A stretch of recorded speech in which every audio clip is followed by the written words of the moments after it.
If you are looking for something easy yet delicious, then this is the recipe that you will love making. Namaskar and welcome to Curries with Boombi. Okay, I've taken bone-in skin on chicken thighs. In it, I added 1.5 cups of buttermilk. Buttermilk not only brings in a beautiful flavor to the chicken, but it also tenderizes the meat. Now if you cannot find buttermilk, then mix together 1 cup of plain unflavored yogurt with 1/3 cup of water and add it. Marinate this for a minimum of 3 hours, and you can go up to 12 hours and marinate it in the refrigerator. But please do not go above 12 hours as the meat will become too mushy. Take out the chicken from the fridge at least an hour before cooking. Okay, next I will be making a spice rub. In a bowl, I added a tablespoon of Tandoori Masala, and I used store-bought Tandoori Masala. Now some Tandoori Masalas can be really very hot in terms of spice level, so I would highly advise you to add half the quantity I used to start with. Next, I like using about half a tablespoon of light brown sugar. You can use regular sugar as well, or leave it out if you have any concerns. 1/4 teaspoon of freshly ground black pepper, a teaspoon of garam masala powder, a teaspoon of ground cumin, that is jeera powder, a teaspoon of ground coriander, that is dhania powder, and a teaspoon of kasoori methi, that is dried fenugreek leaves, which I always crush and then add. I added a teaspoon of salt. Please keep this in mind that the tandoori masala can already have some added salt to it.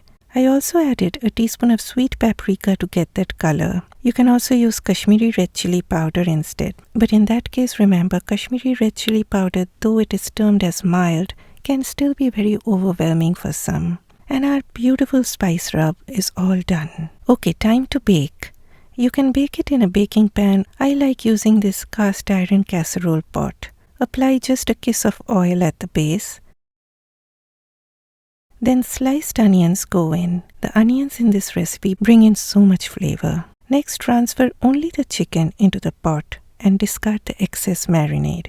I do not like that extra marinade because it makes the gravy too watery at the end. Then add a tablespoon of ginger garlic paste. You can also finely grate about 2 inches of ginger and 8 to 9 large cloves of garlic. Then that gorgeous spice blend goes in, followed by a tablespoon of melted butter. Save the rest of the butter for later. My friends, you can leave out the butter and use only oil. But you know, butter brings in that extra flavor to anything. Or you can also use melted ghee. Next, mix everything well so that each piece of chicken gets well coated with everything. Now this goes into a 400 degrees Fahrenheit preheated oven, which is about 200 degrees Celsius, or 375 degrees Fahrenheit if using a convection fan, which is about 190 degrees Celsius, for an hour. In the meantime, I mixed a teaspoon of sweet paprika with the rest of that melted butter, and I will be using this for basting the chicken. You can also use Kashmiri chilli powder instead of sweet paprika if you want the heat. At the 30-minute mark, take out the chicken and baste it with that paprika butter. Then in it again goes into the oven.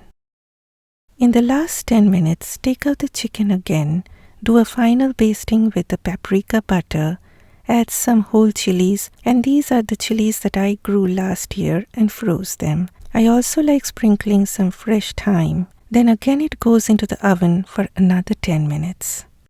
Now I mixed a tablespoon of cornstarch with 2 tablespoons of water. I will use this to thicken the gravy. Okay, my chicken is all done. Now you can keep the gravy like this if you want, but I like it to be a little thicker. So I switched on my stove on high heat, and here is when the cornstarch slurry goes in. Let the gravy boil for about a minute after adding the slurry. Baste the chicken pieces by spooning the gravy on top. And I always like checking the internal temperature of chicken whenever I bake it, and if it's chicken thighs, then it should be about 180 degrees Fahrenheit. And if it goes higher, I really don't worry about drying up if I use chicken thighs. Doesn't the gravy look gorgeous? The chicken turns out to be juicy and so flavorful. You can have this with naan or rice or even mashed potatoes. At the end, add some fresh parsley or coriander leaves and you are done. My friends, it turns out to be too delicious, and the oven does everything for you, and you are going to love it. And here is a request that I want to make. Please remember to click that like button for me. It is a bit sad for me when I see people watching my videos but not clicking that like button. My friends, your interaction by liking a video and leaving a comment really helps me out a lot and keeps me going and making more videos for you. So thank you if you have clicked that like button. Bye bye.